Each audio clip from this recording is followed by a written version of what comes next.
We're at a quorum already.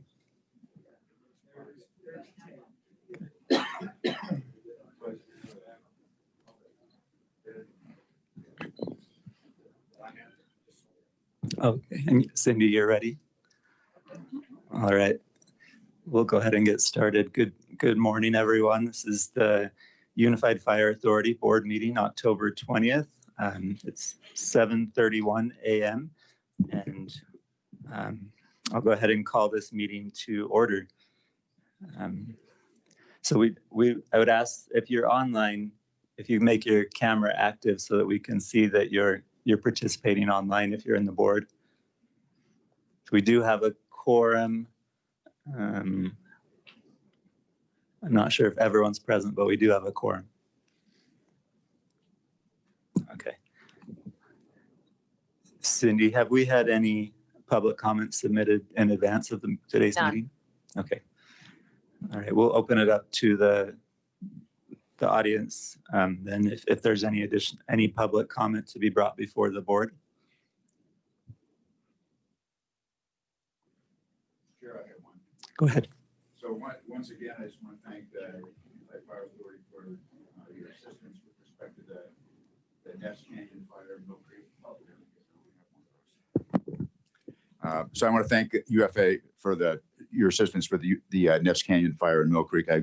It's kind of a broken record this year for me to be coming and thanking people about defending wildfires in my city, but you guys did a terrific job. Contained what could have been a pretty terrible fire to 60 acres. So as a result, it did not come down into the Olympus Cove neighborhood, and just really fantastic coordination between UFA and the fire service with respect to that. So thanks you guys. I really appreciate it. Yeah. Thank you for that, Mayor Silvestrini. Any other public comment before the board?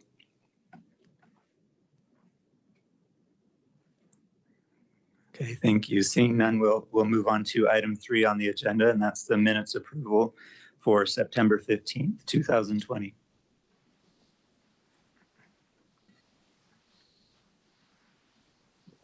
Mr. Chairman, I'll make a motion to approve that set of minutes.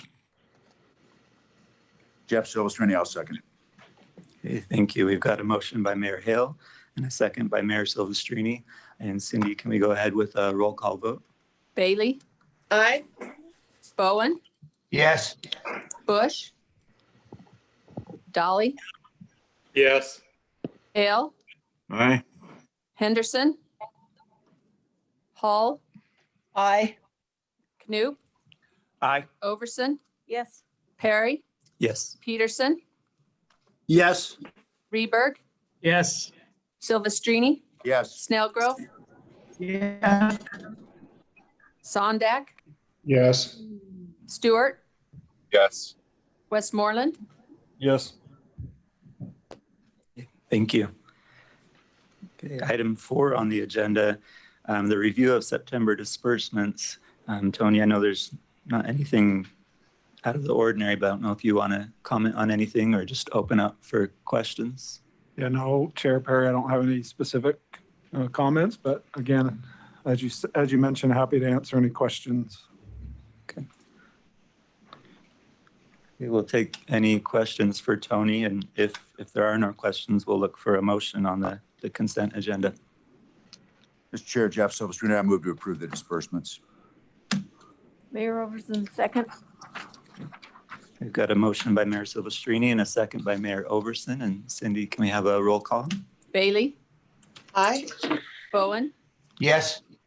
Bush? Yes. Dolly? Was Bush there? Yes. Sorry. Dolly? Yes. Hale? Henderson? Hall? Yes. Knoop? Aye. Overson? Yes. Perry? Yes. Peterson? Yes. Reberg? Yes. Silvestrini? Yes. Snellgrove? Yes. Sondak? Yes. Stewart? Yes. Westmoreland? Yes. Okay, thank you. Item 5 on the agenda is committee updates.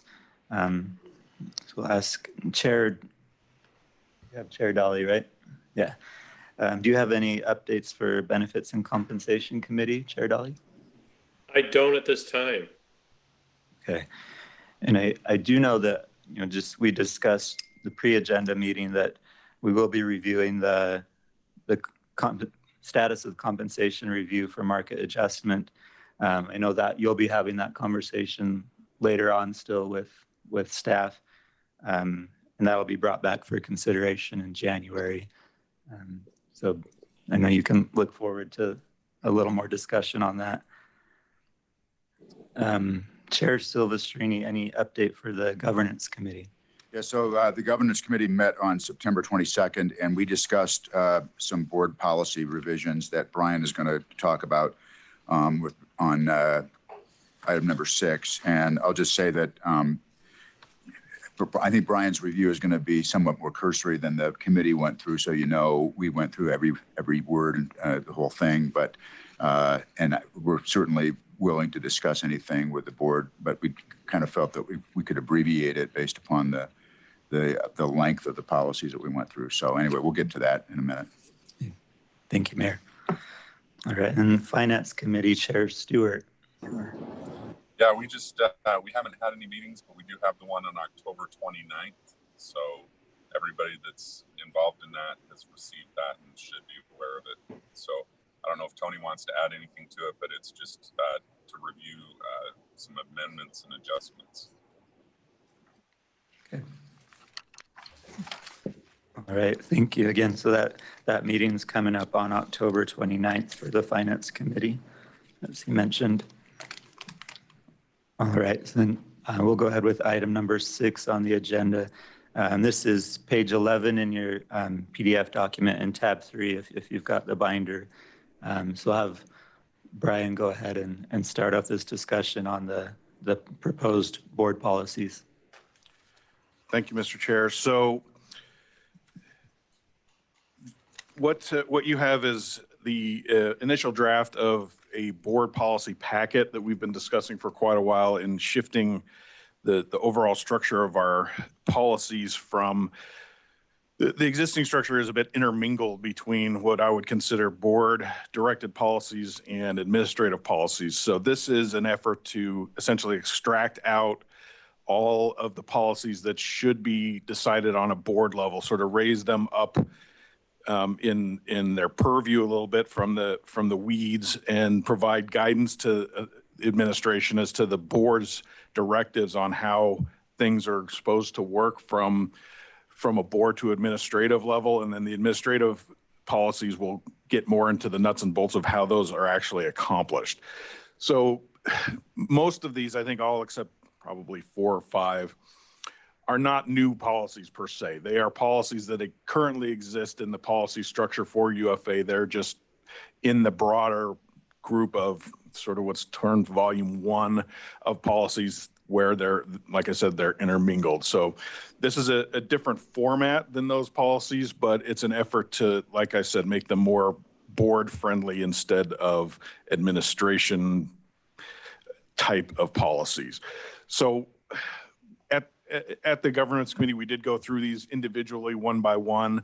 I'll go through there were some changes and suggested changes in about 4 policies, and then we caught one gap that I've fixed in one policy. I'll go through those specifically just so the governance committee can see what I did there and that I did incorporate their changes. Those changes were directed by the governance committee and I made those changes. We can discuss any, and then it's basically up to the board how they want to approach this. We can discuss any one policy. We can discuss them in total. It's probably not the most efficient use of time to go through each and every one of them. I'm certainly willing to do that.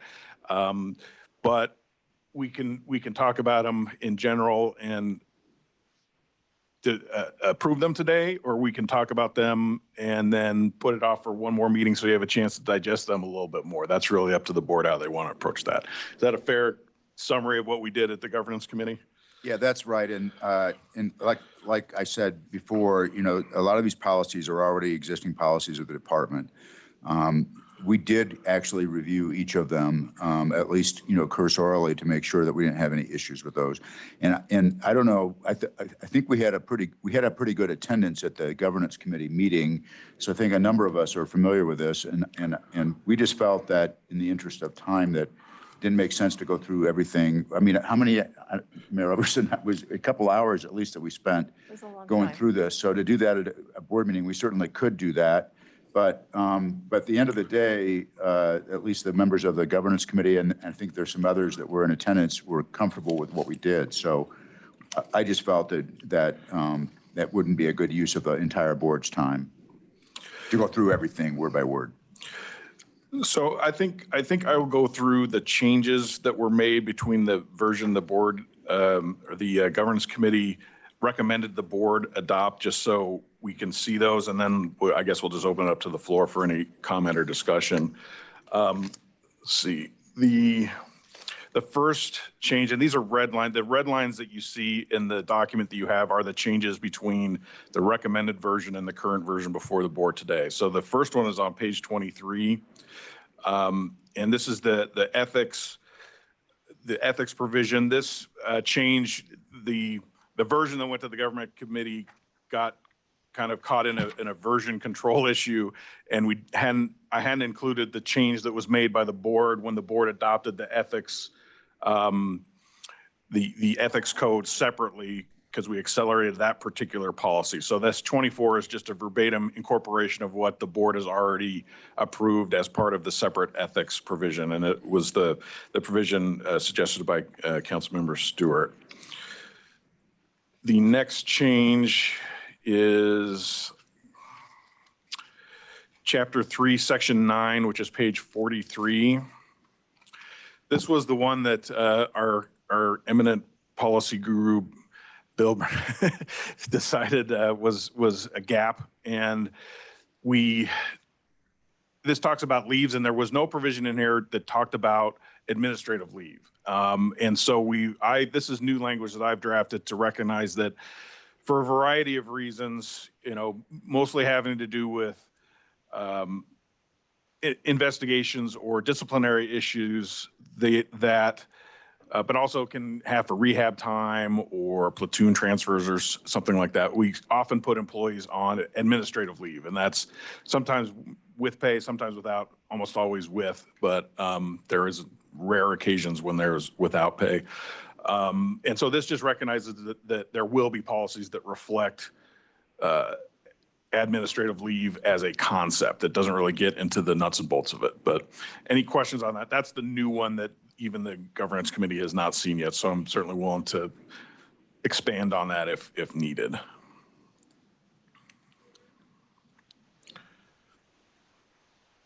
Next one is Chapter 4, Section 6, which is page 60. This is the gifts to UFA, and this will come up a little bit in the next item, in fact. But currently, if any gift over $1,000 comes into the UFA, it can only be accepted by the board. I initially left the amount blank, and so this $5,000 ceiling for gifts that the fire chief can accept without prior approval from the board was a suggestion from the governance committee. So you'll see that $5,000 put in there. That I think that the theory is that that'll cover most things, and that the fire chief can then notify the board instead of requiring pre-approval. But anything over that $5,000 would require the pre-approval. So there's a period missing. And Brian, I'll just say, our discussion about this was really that, we almost always accept these gifts when they come before the board. There could be circumstances where the amount is large enough that we might have some issue about a gift creating a conflict or being questionable. But there actually is some reason for exigency and sometimes to be able to accept a gift more quickly than waiting for a board meeting to occur. So we just felt that 5,000 was a good cutoff, and that it wouldn't bog us down, but it would make sure that the board has an awareness of anything substantial that we should be keeping an eye on. So that, the $5,000 figure, I think, is arbitrary, but that's just something that we felt was probably an appropriate level. Thanks for that explanation. I appreciate it. The next change was in Chapter 4, Section 8, which is page 62.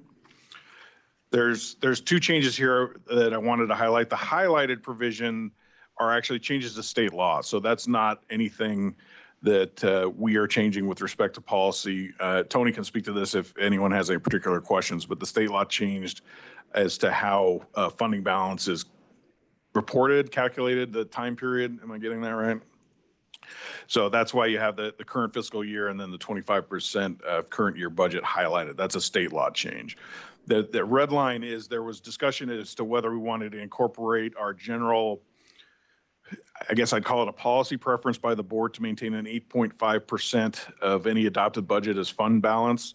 So that's what that new language is. It's just to set a goal. It does not hamstring the board in going below that or above that if that's what the board desires during any particular budget adoption process. It was just to sort of at least put a marker down as to what the board has previously indicated was a goal to have, is that 8.5%.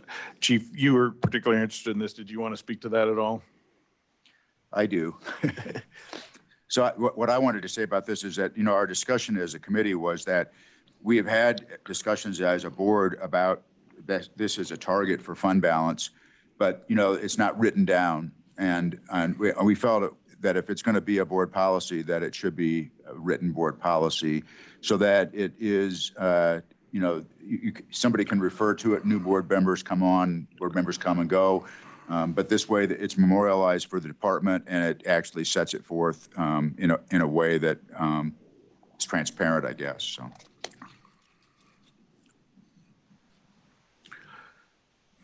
Anything else on that one? I'll just restate the same thing. It's the key that I think the way it was written is to make sure that we have the ability through the budget adoption to change that. So if the board wants to drop to 7.5 1 year or go up to 9, they can, but our target in building the budget should be 8.5. Thanks, Chief. So the next and I believe final one is, did someone else have any comment on that? Yeah, I have just a question for you, Brian. What was the change to 25% of the current year's total budget by the state was from what? What was it previously? I'll defer to Tony on that. I believe it was 10% before. Okay, thank you. So the next one is Chapter 4, Section 14. This is page 68 in your packet. This is a modification of existing, and I should mention, because I think it's important that most of the changes from existing policy, I think it's fair to say, are adjustments based on what came out of the audit. So any real deviation, I think, from prior policy is to the good of maintaining better controls from the board. And so I think it's important to highlight that because it's moving in the right direction. I forgot to mention that at the initial stage, so I thought I'd mention it. Chapter 4, Section 14, this is an existing policy that allows for essentially the write-off of transportation costs for ambulances for off-duty UFA employees, law enforcement, that sort of thing. It included I guess I would call it a benefit to board members that their transport was also written off. The governance committee didn't feel that was an appropriate benefit, and so that has been stricken from this policy. So I'm sorry, I used to call the UFA ambulance instead of Uber. I don't know if anybody else did that, but we didn't see a reason to give this kind of a benefit to board members. And I just think it might create distrust among the public. There's really no reason for that. And frankly, hopefully we never need it anyway, right?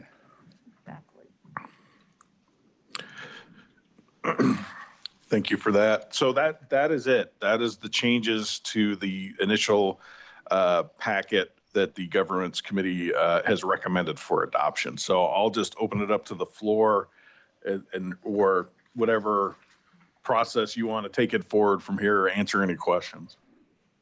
Yeah, I mean, especially if there's any additional comment from governance committee members or questions from the board? So just one quick from Councilmember Stewart. Sorry, I'm online.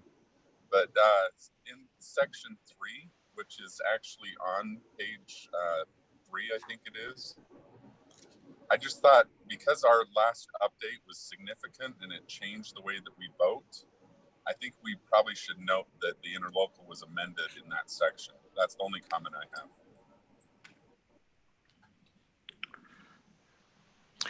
That's a really great pickup. I think I've been working on these for so long. This predated the revised interlocal, so I will make sure that is specifically referenced in that section 3. I appreciate that catch. I think for me, I just wanted to share that most every one of these was embedded in our volume 1 policy book. And if you remember, some of you that have been around for a while, we've been working on these for the last few years, but we focused in on the interlocal agreement first. These were embedded into the policies. And the reason that we wanted to pull these out and create a completely separate manual was to not have them integrated into operational policies, to avoid the conflict that can come in an adoption of a policy that gets into the weeds. This gives me a great target to follow and an easier target for you to see if I hit it or not as well when we're developing the policies moving forward. But very few of these are new policies. They're simply framed up in a way that make it easier for you to state.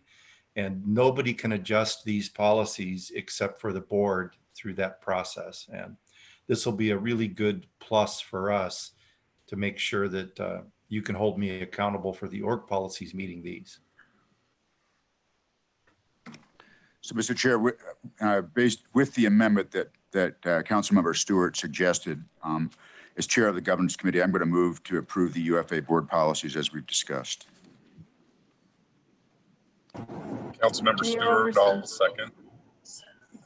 Okay, so we've got a motion by Mayor Silvestrini with the one change incorporated, and then a second by Councilmember Stewart.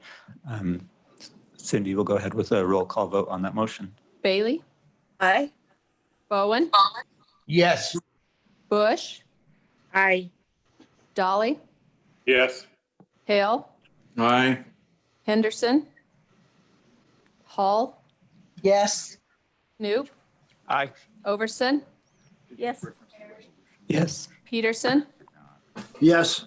Reberg, Yes.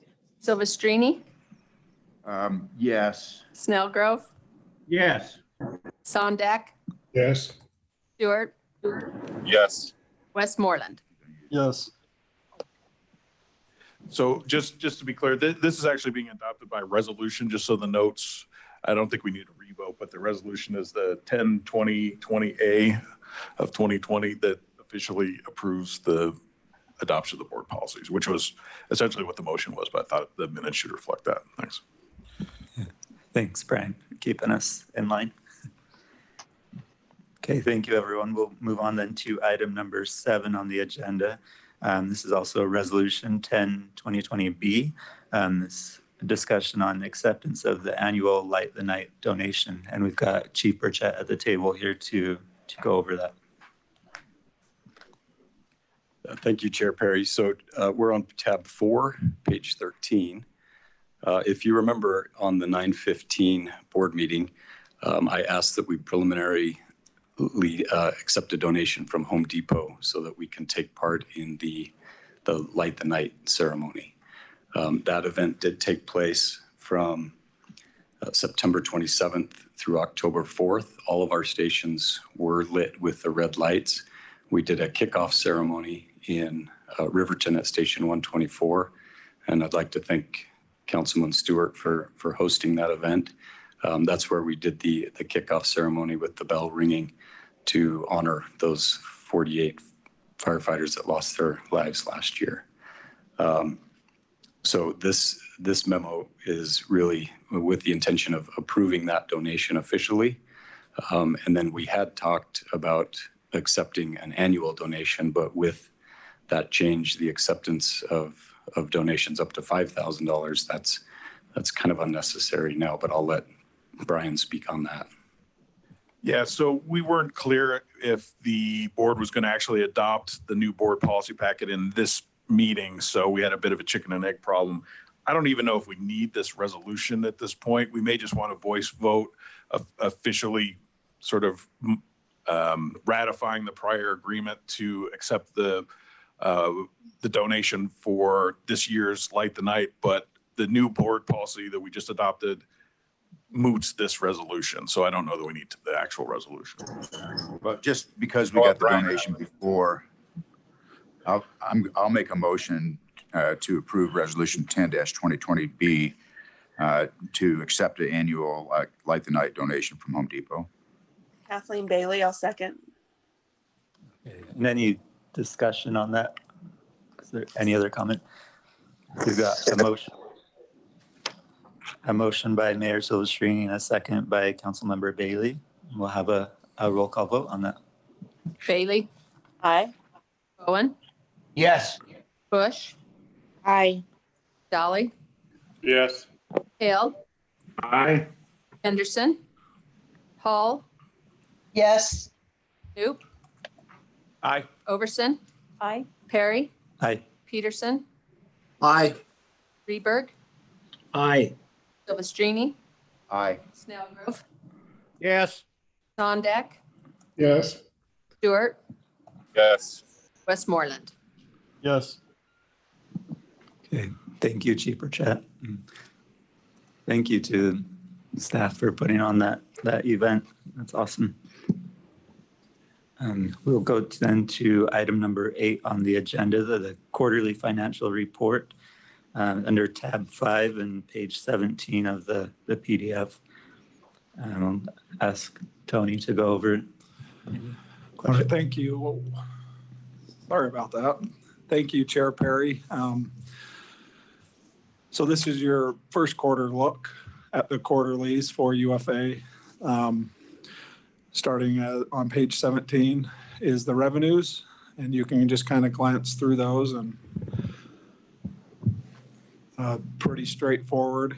I'm not sure why I'm having so much feedback here, but pretty straightforward, I think, for the first quarter. Member fees are coming in as expected. And the rest of the revenue are flowing in okay. Just any questions on the revenues? If not, we can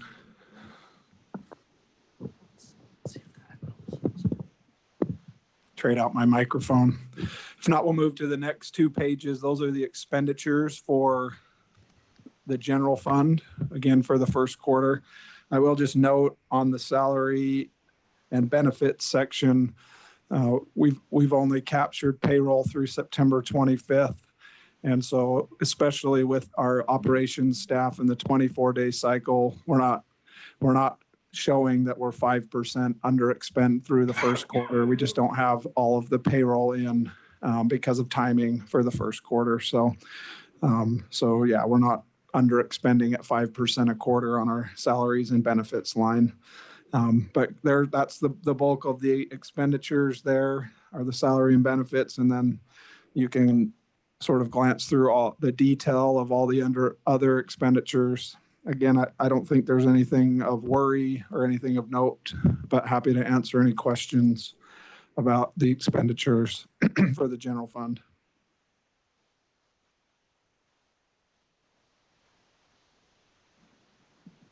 If there are none, we can flip. Tony, maybe you could explain the maintenance of office equipment, why we didn't have a budget there and blew right through it. Yeah, so that has to do with the IT and the managed print service contract that we have entered into with Les Olson. Will be coming, and you can see it on the agenda for a budget amendment.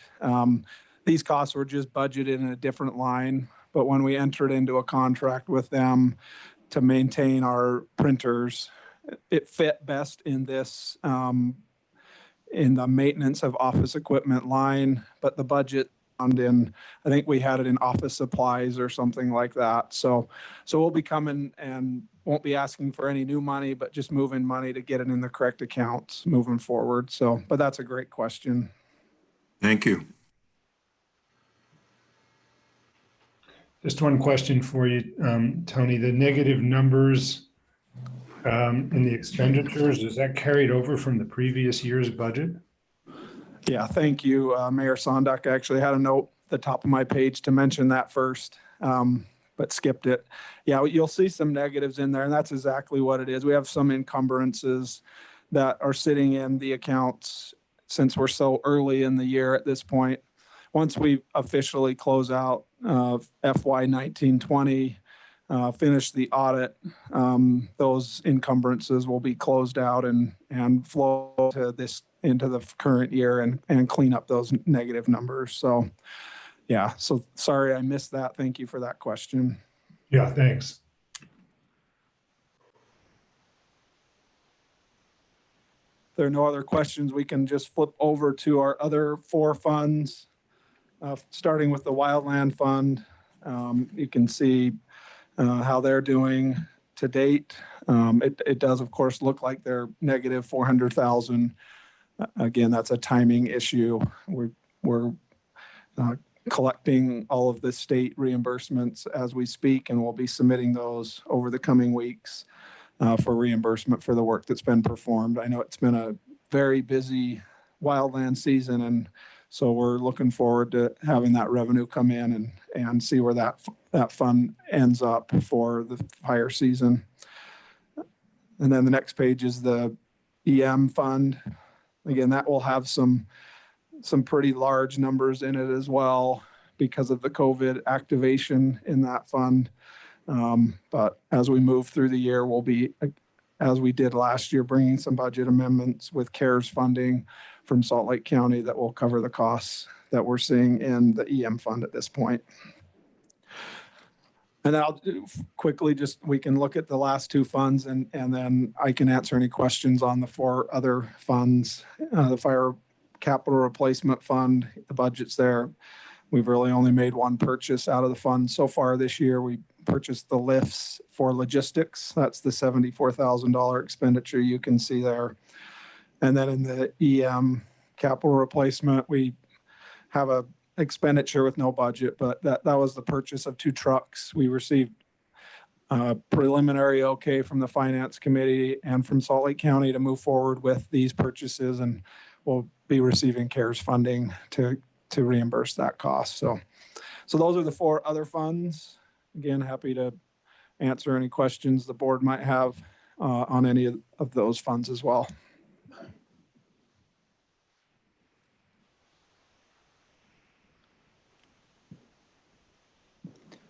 Any discussion or questions from the board?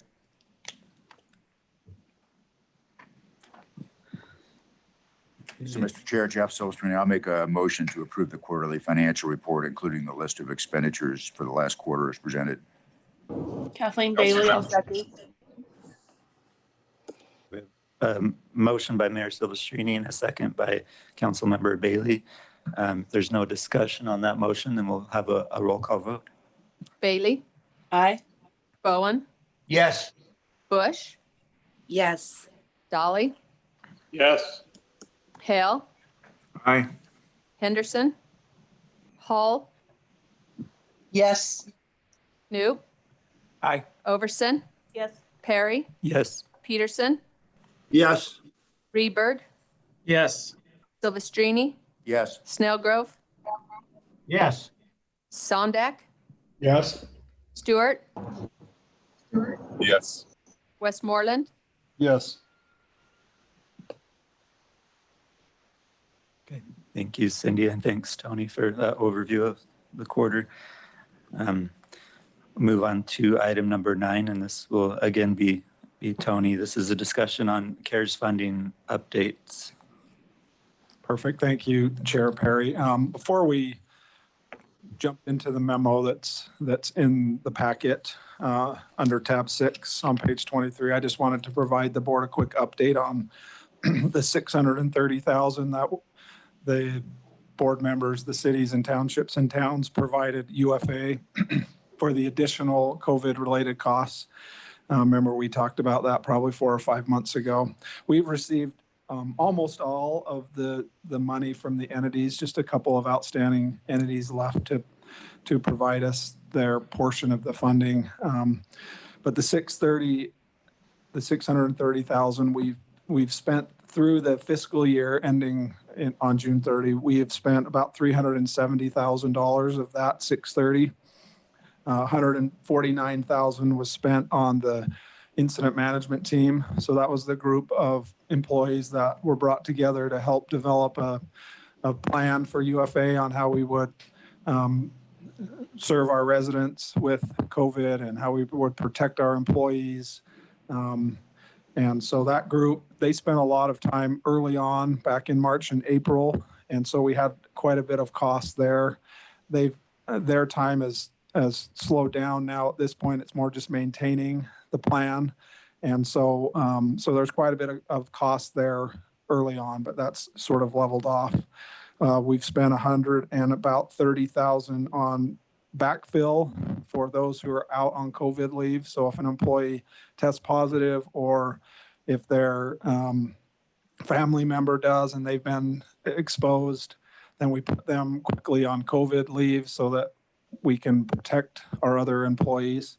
And so when we do that, we need to backfill their positions. And so we were able to use CARES funding to cover that backfill cost. So about 130,000 on that expenditure type. And then we've spent about 91,000 on non-personnel. So PPE, our logistics division's done a great job of keeping our PPE up and stocked. And so that's how we got to the 370,000 through the end of the fiscal year.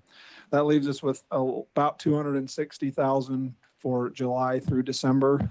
All the CARES funding at this point needs to be spent by December 31st. We feel pretty good about that number, that we'll be able to continue to stock our PPE. That will be our focus with kind of that 260, and then also being prepared for any COVID leave in case we have a outbreak or something like that. And so we are feeling good that the 630 additional funding that the board has provided will be enough to cover us through December, unless of course we have something over the next couple months that is a surprise. But thank you. We would like to thank the board and the cities and towns and townships for providing that CARES funding. It's been very helpful for us as an agency to stay on top of our COVID response. And so with that update, I just want to roll into the memo that hopefully each of the board members have had a chance to look at. I know the topic of CARES funding is one that you're familiar with in your cities and towns and townships, as Salt Lake County's been providing this funding to each of the cities. What we as staff have just kind of put together here is an option for board members on the use of their CARES funding if you choose to want to spend the money that has come into your city on your fire protection. As a reminder, UFA is getting no direct CARES funding from Salt Lake County, nor is UFSA. And so any funding that you want to spend towards your fire department needs to come through your city or town or township to the UFA. And so on September 2nd, the Treasury Department updated their guidance and defined what they were calling substantially dedicated employees could be covered. Their payroll and benefit costs could be covered by CARES funding.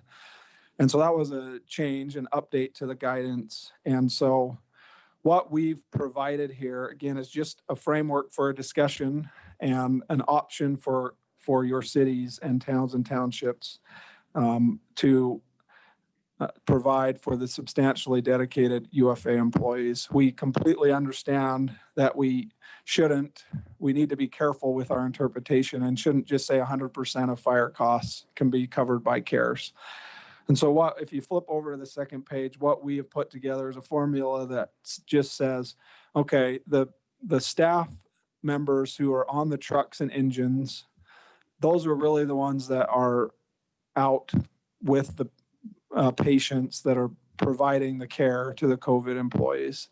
And so using our member fee, we could easily break down the cost to provide the payroll and benefits to those employees. We're for this analysis, we're ignoring all of the regional costs, all of the ambulance costs, et cetera, so that we can be really pretty conservative in our estimation. So that number 65.71% of the member fee. And so the second chart just shows how much each member of the UFA, and remember there's just 4 members at this point of the UFA, have spent on the member fee. So the first column, March through June. Second column is the member fee, July through December 31st. So that's the period of time that the CARES funding can cover. And so $46.8 million total, when you times that by the 65%, we believe that we can pretty reasonably attribute $30.7 million that is eligible for CARES funding. Yeah, we know there's probably not even 30.7 million that's gone to all of the cities and towns and townships. We understand that, but just wanted to say we believe we can attribute at least up to that amount if your entity desires to do that.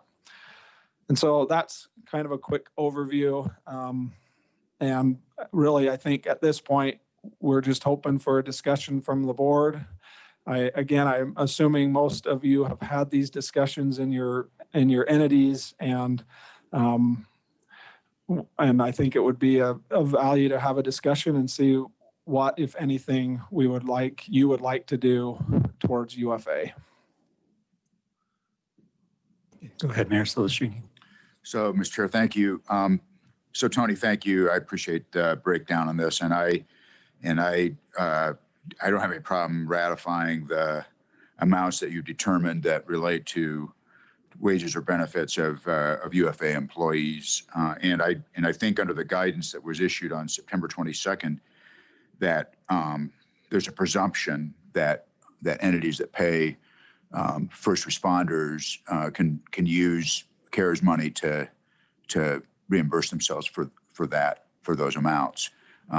It doesn't appear that there's any accounting required to separate not COVID versus non-COVID related expenses. And, and I can let you know that, Mill Creek is considering doing that with respect to police.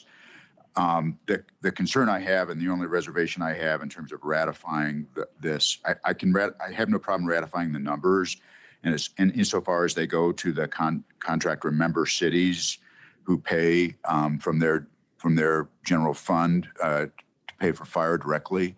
I have no problem with that. I do have, and I have no problem with the amount that's allocated to UFSA either. But I guess I just want to express a concern that with respect to those of us that belong to a taxing district,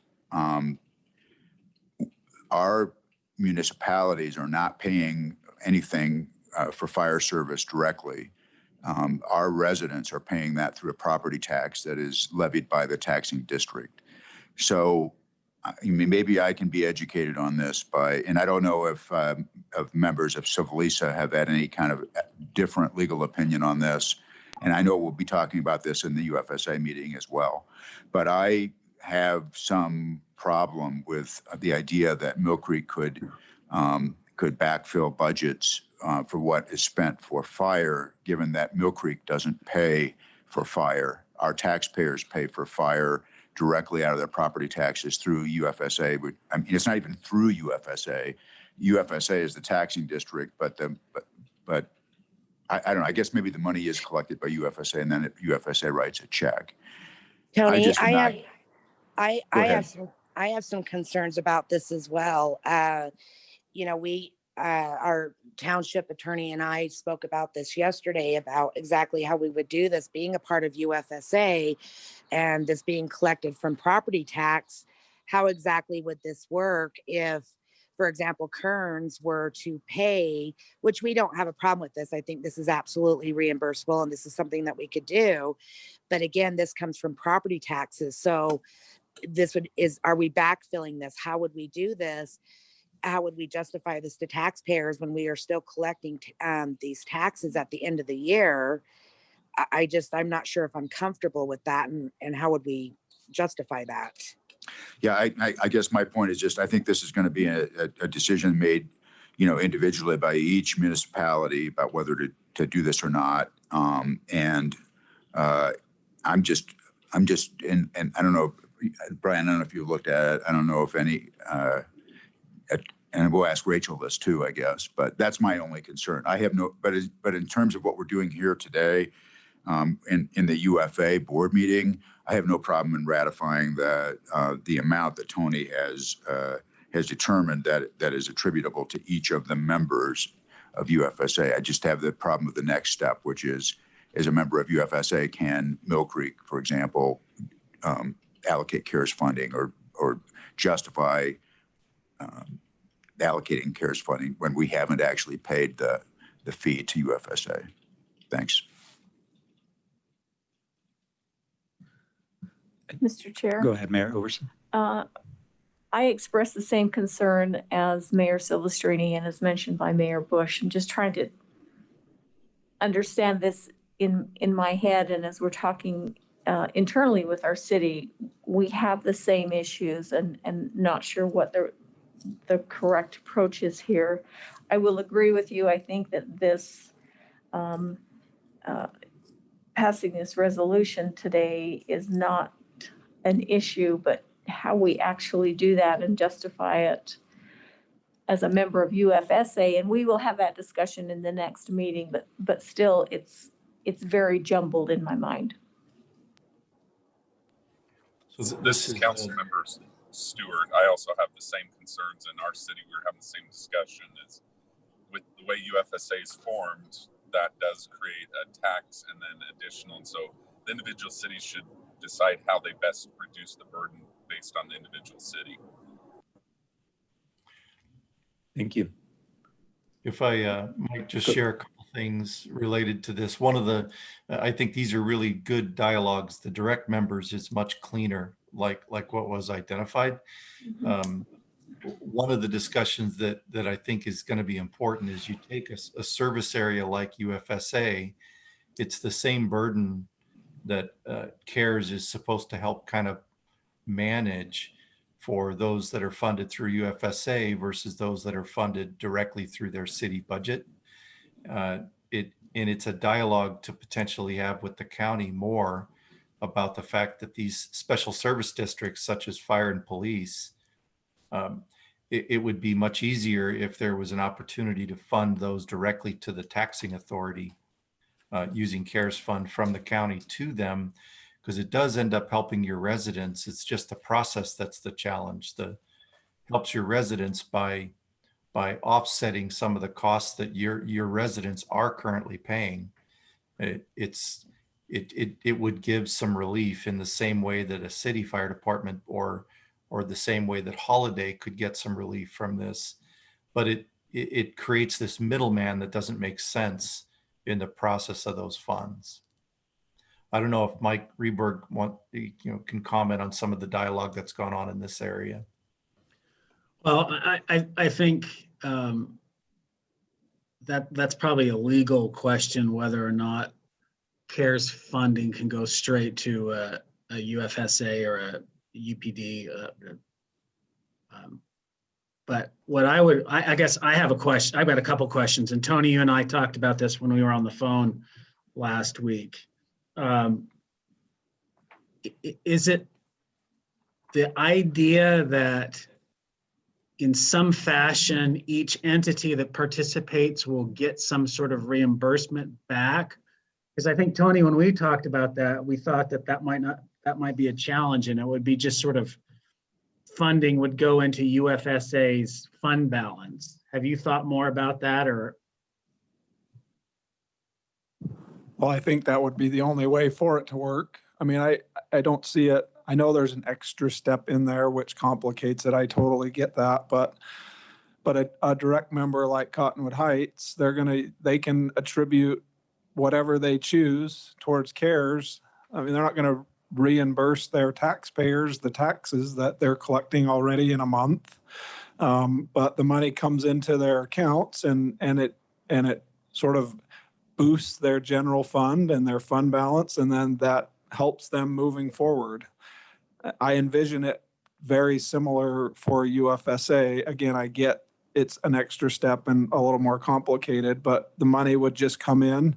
It would help offset the member fee that was already paid during the time that CARES can cover the member fee, and it would boost the fund balance moving forward and allow UFSA to do some one-time projects or whatever the board wanted to do moving forward. And so to me, it's very similar to what might happen in a Cottonwood Heights or a Holiday. Granted, there's an extra step there. Does that Right, help Mr. answer your Chair, may I question? speak? Really quick. I just want to follow up on so to be clear, what you're saying is our UFSA members are not going to get a reimbursement check or the fee is not going to be reduced. That will just go into the fund balance that UFSA will be able to spend on, like you say, one-time projects. Can I speak really quick? This is Councilmember Stewart. For Riverton and Harriman, that's going to be a big issue because we've already negotiated a separation agreement that ease up funding. So that fund balance amount is going to grow for the future of UFSA and not necessarily for the city. And the goals of CARES funding is to help the various cities to overcome the economic downturn. So, Mr. Chair, what I'm wondering is if we were to do that, it would almost have to be set up as like an escrow account. It has to be a non-interest bearing account because there cannot be any interest on any of the funding if we use CARES Act funds, because you would not be able to grow any funds from this. I mean, they've made that very, very clear on this. So if you were to take any money and move it into, it wouldn't be able to be moved into a fund balance. It'd have to be into an escrow account or an account that was non-interest bearing. Okay. Thanks, Mr. Chair. Bush. Yeah, go ahead. And then So I think actually, conceptually, this actually isn't, in my view, doesn't build fund balance in UFSA or in UFA. This is a mechanism for municipalities to use the CARES funding that they have actually received, because it can be expended on police and fire. So they basically backfill their general fund budget with that. I don't see that going to UFSA because UFSA has already been paid through the taxes it's collected or the member fees it's collected. So unless we make a determination as individual municipalities to dedicate that to UFA or UFSA, that isn't how the funding is going to work. The funding is flowed from the county, from the federal government to the county to the municipalities, and then we would have to make a determination about whether to use that funding. But we've already paid our UFA obligation. So really what we're doing is reimbursing ourselves for having done that. And the other problematic issue that I see about this in terms of trying to have a revenue flow to UFSA or UFA is we're going to be all over the map on which municipalities are comfortable doing this or not, and in what amount as well. And, and there are differing needs among different municipalities with respect to actual COVID-related expenses and technology that we've had to employ to be able to enable our employees to work remotely and things like that. So I don't know we're going to get to something that's fair by doing that either, because different municipalities are going to allocate different amounts to police, fire, and other COVID-related expenses. So to me, the attractiveness of this, actually, given the Treasury guidance, is that municipalities that receive CARES funding can effectively use it to backfill budgets. And there's a real question about, that when there are COVID needs and things like that. So anyway, that's my take on it. Mayor Sondak, did you have a comment still?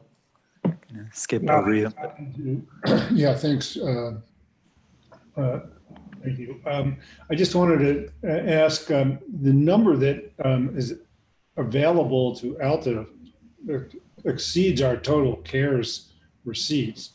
And I realize that's not really an issue if this is just, if all we're doing is approving a resolution and then leaving it to the municipalities. But I just want to point out that we could not commit to any particular numbers since this is more than we have. Yeah, thank you. And I think the idea behind this was, not to, give some guidelines on numbers, but not to expect or mandate any certain number, but just to provide that discussion to the municipalities with some information and background. Yeah, that was my understanding. I just wanted to make sure that we were on the same page. Yeah. So given all the comments and feedback would anyone like to move this forward for presenting this information to the municipalities for more discussion, or? So this is Jeff Silverstream. I will move to make a recommendation to accept the numbers presented by UFA that represent the amounts paid for wages and benefits for fire employees through the agency, as indicated on the materials we've been presented. Rob Dally will second that motion.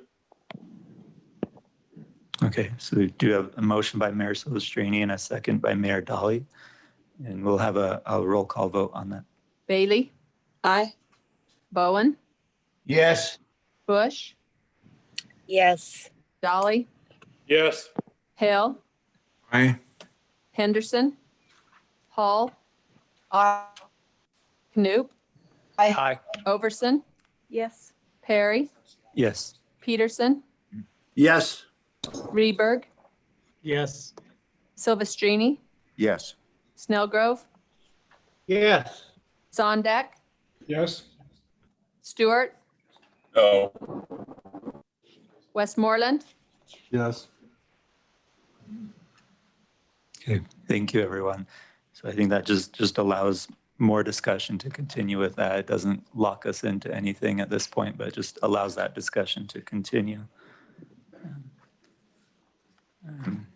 Okay, so we'll move forward with item 10 on the agenda.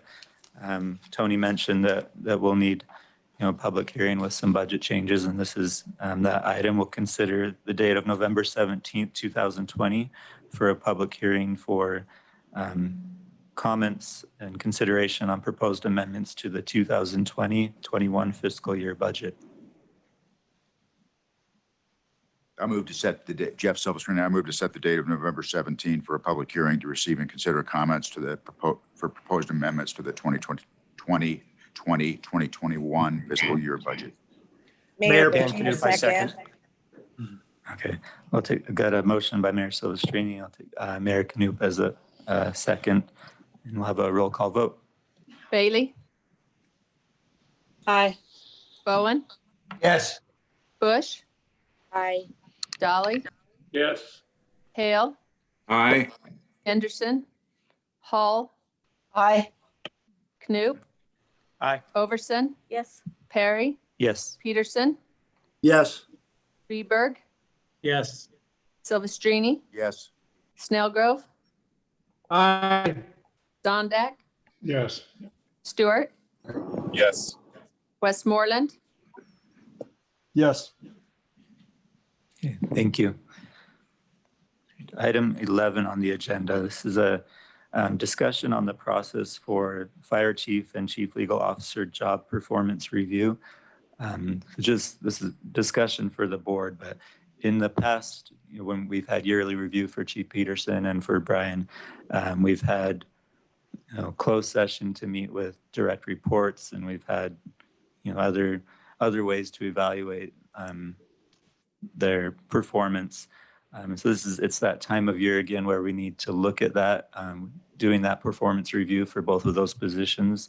And this is just a time for the board to discuss how we want to move forward this year with with that review, do we want to look at interviewing direct reports like we've done in the past, or do we want to have a committee that can meet and review performance? Just kind of open for discussion on what the board would like to see this year.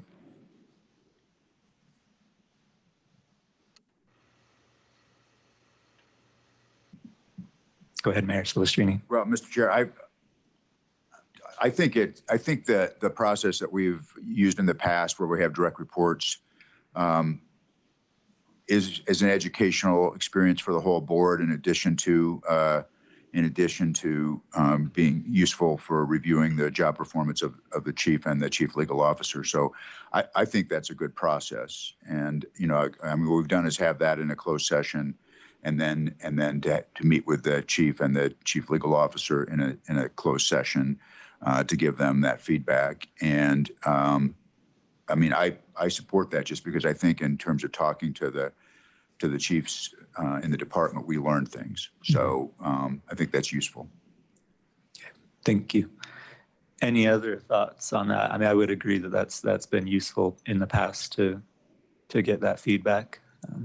Any other thoughts along those lines? Mayor Peter, I just felt last year went very well. I was impressed with the process, and as I would support the same process continuing to be consistent. Mayor Hale, I also believe that would be the best process.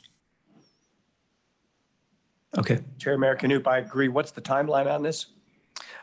So I think we would go ahead and do that then in November's meeting, and then would we then maybe come back in December with I can't remember quite how we did it last year. Right? We've been able to basically do everything in one meeting. Okay.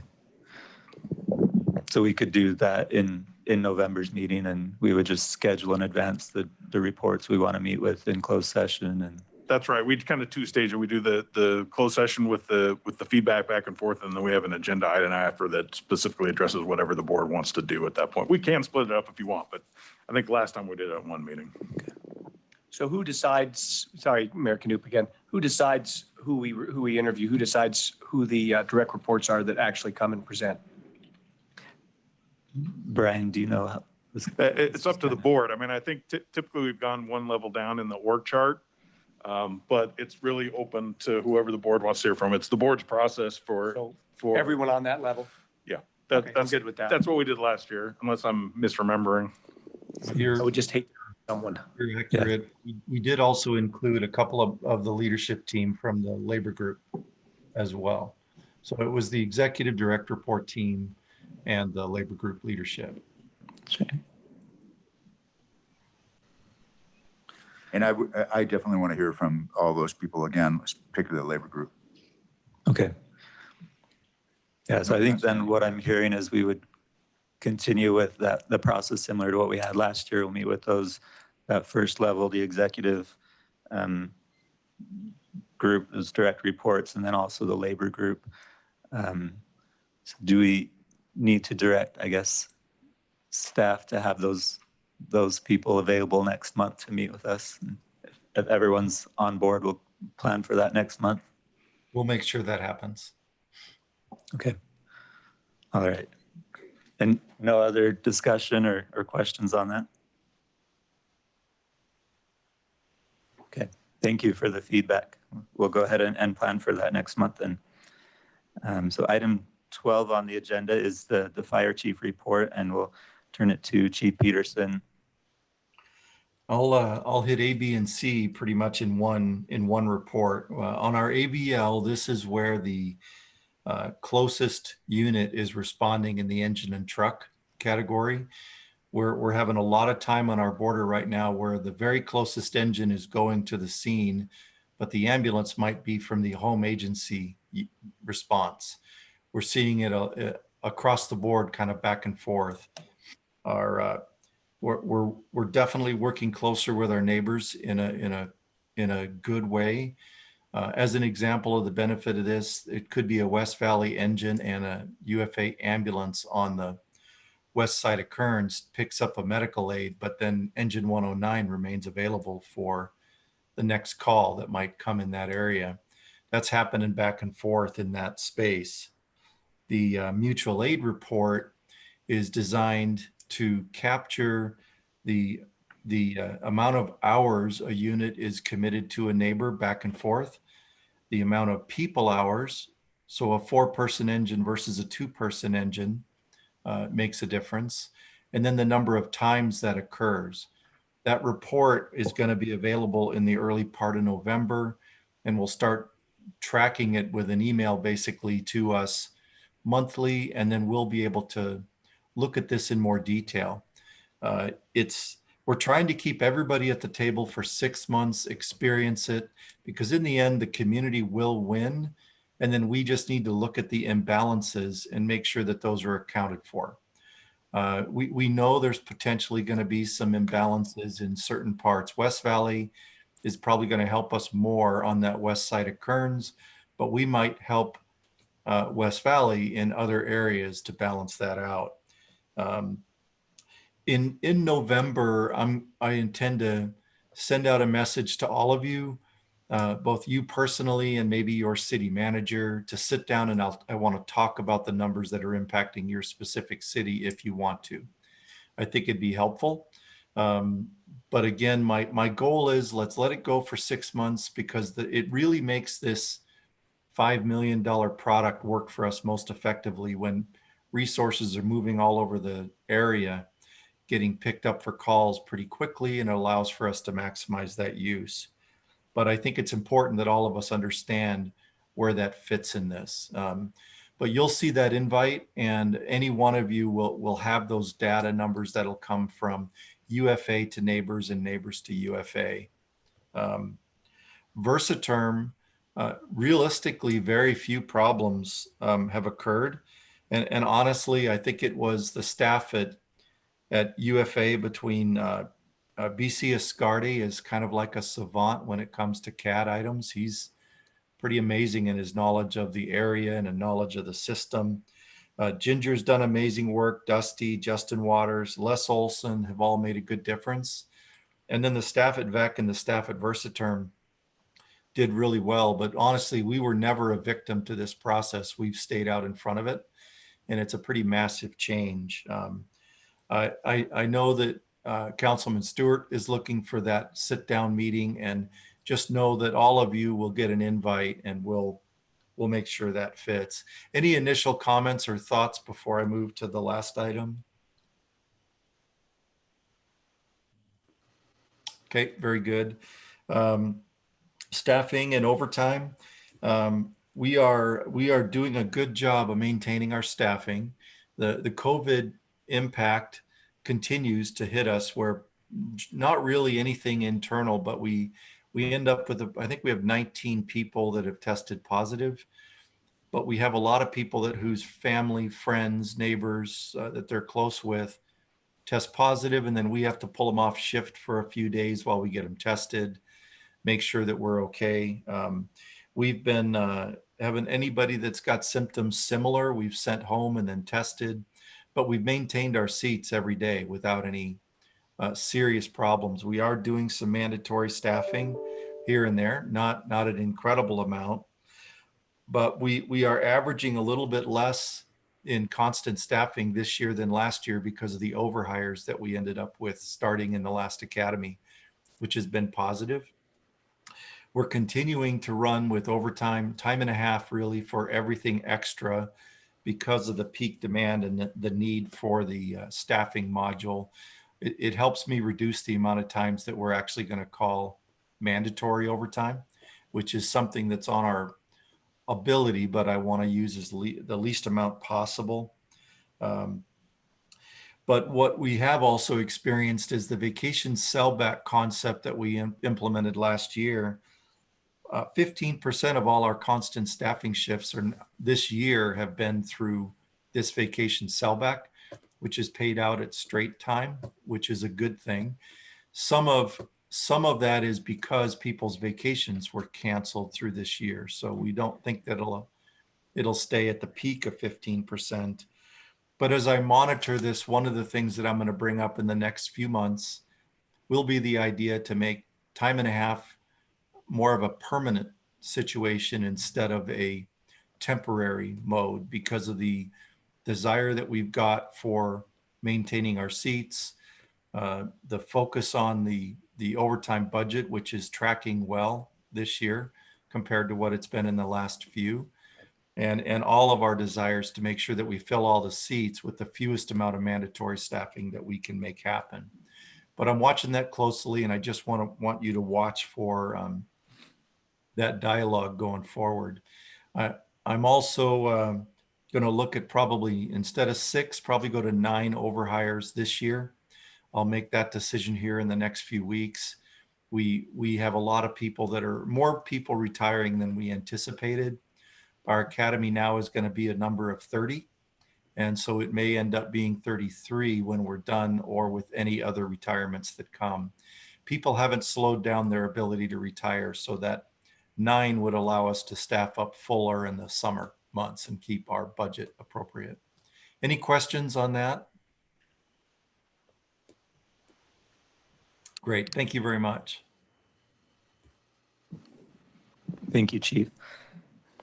So item 13, we do have a need for a closed session today, and I didn't ask Pat ahead of time how we're going to do that logistically, so maybe I can have him explain that. Yeah, so for people here, it's just simple. We just walk to the fishbowl. So just this board conference room. For the Zoom folks, I'm just about to chat a link for you. So just click that link. It's just a chat icon at the bottom. That'll take you to the closed session. For the Zoom folks that aren't board members, so if you're just attending, just watching stuff, this Zoom's going to stay active. So we'll just keep it going. The once we finish with that closed session, we can come back to this session to finish it, switch to the UFA session. So let me just click this link super quick. All right. So I just chatted the closed session link. Okay. So you should just have to just one click. Then for those board members to get back to this meeting, just click that initial link that Cindy sent, just to get back to this one. It looks like some people are starting to drop off. But before too many, we do need to have a motion and roll call vote to go into closed session before the. Mr. Chair, I move we go into a closed session. Councilmember Stewart, I'll second, and just to state the purpose I of was this going to litigation. recite the statute 52-4-205, and the reason is to discuss reasonable imminent or panic litigation strategy. I would suggest you also include that we will adjourn this meeting at the conclusion of the close. We don't have to come back into open session. All right. Mayor, are you okay with that? And Councilmember Stewart, you made the second, I think. Are you okay with that motion? Yeah, I'm comfortable with that. Okay. We'll have a roll call vote on that. Bailey? Aye. Bowen? Yes. Bush? Yes. Dolly? Yes. Hale? Aye. Henderson? Hall? Aye. Knoop?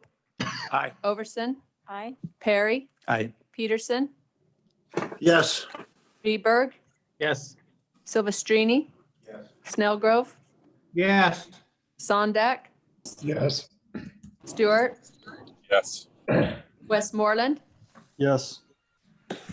Okay, so just to clarify then, we'll adjourn the UFA meeting after the closed session, but we will come back, those of you who are participating in the UFSA, we'll come back to that original link. So I think we'll go to closed session.